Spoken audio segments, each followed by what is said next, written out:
The last fundamental piece of JavaScript functions that we have yet to cover is the return keyword. So this video is going to focus on conceptually what the return keyword is, and then also how do we write functions that use it.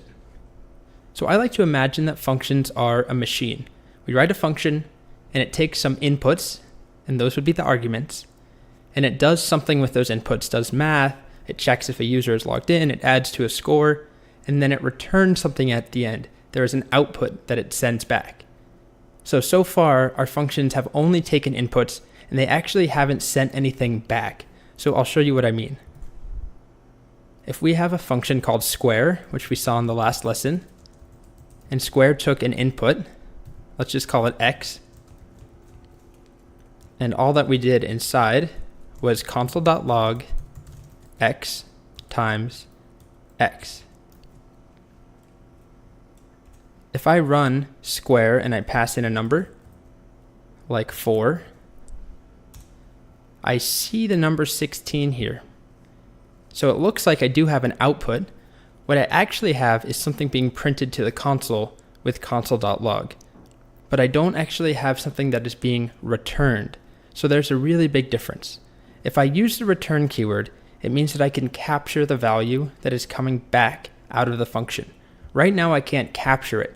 So console.log just prints it to the console, so only a developer would ever see that anyways, and I can't use it in any other part of my code.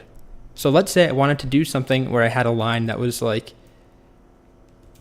4 squared is, and then I wanted to put whatever comes back from square 4, so something like this. I wanted to put these together. So 4 squared is plus square of 4. Right now, if I do that, it just tells me 4 squared is undefined. And that's because nothing is being returned. We're missing this output. So even though it prints something, it doesn't actually last. It doesn't send anything out. So to do that, we use the return keyword.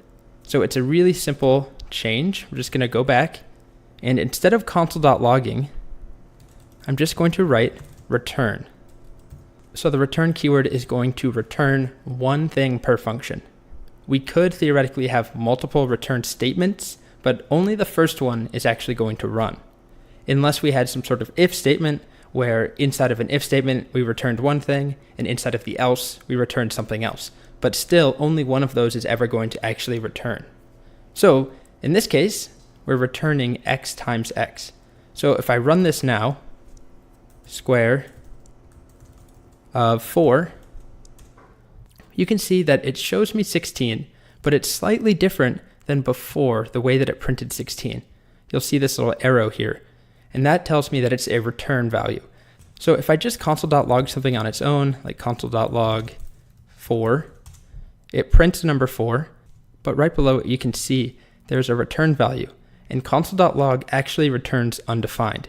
So that explains why we've been seeing so many undefineds. If you've been wondering what that is, I've held off on explaining it until we've gotten to the return keyword. So every function returns something, and if we don't explicitly tell it what to return, it just returns undefined. So up here, we had our square function, and when we would run it, it returned undefined. Even though it printed 16, it still returned undefined. So to use the value now to capture the output of square of 4, if I want to use that somewhere else, I can call back this line that looks like this. 4 squared is plus square of 4, and this is going to run. It's going to pass 4 in.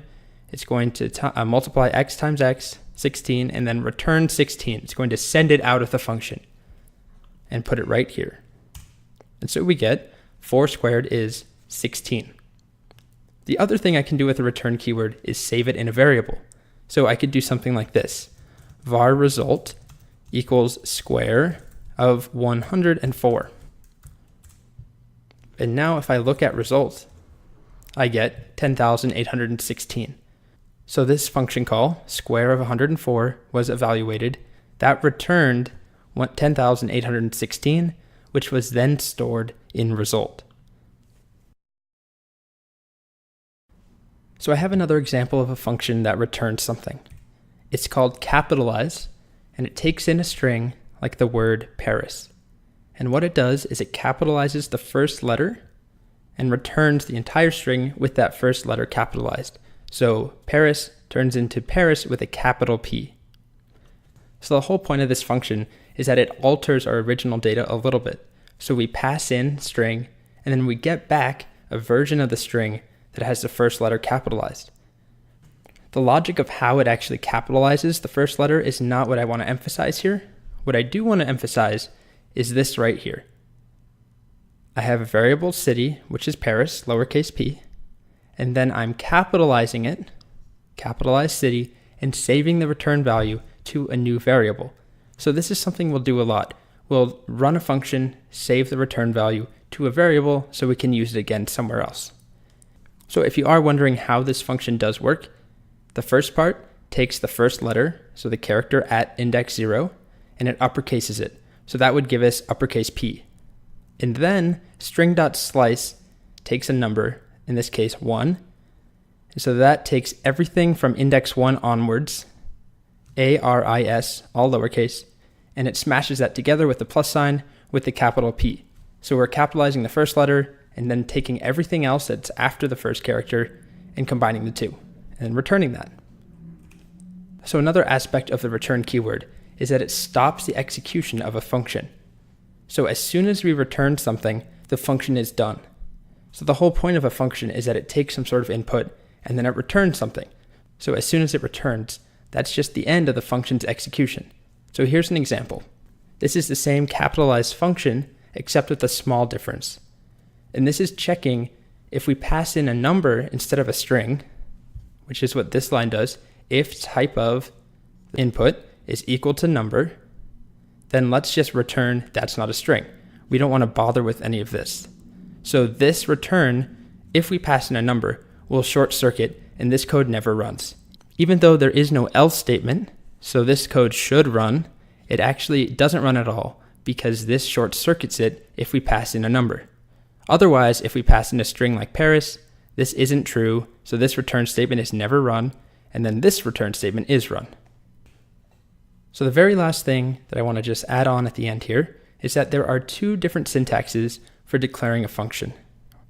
And the first one is what we've been using. It's called a function declaration. So we write function and then the name of our function, and then we pass any arguments in, and we write our function body inside of the two brackets. There's another way of writing a function called a function expression. And the way that we do that is we actually write a variable, capitalize, and we set that equal to a function. So these are two ways of defining equivalent functions. This is a declaration and this is an expression. So there is one small difference, which is if I declare a function this way, var capitalize equals function, if I just decided to change capitalize to be equal to the number 10 or the number 15, my function is lost. So I'll show you what I mean. So I'm going to declare a function var say hi is equal to a function, and all that my function does is console.log hello, just like that. And so I can call say hi in the exact same way as the function declarations that we've seen, but I can also decide that say hi is now equal to 34. And now if I refer to say hi, I can't evaluate it, I can't run it as a function anymore. As we progress through the class, we will use declarations and expressions, and we'll also talk more about why you would use one over the other.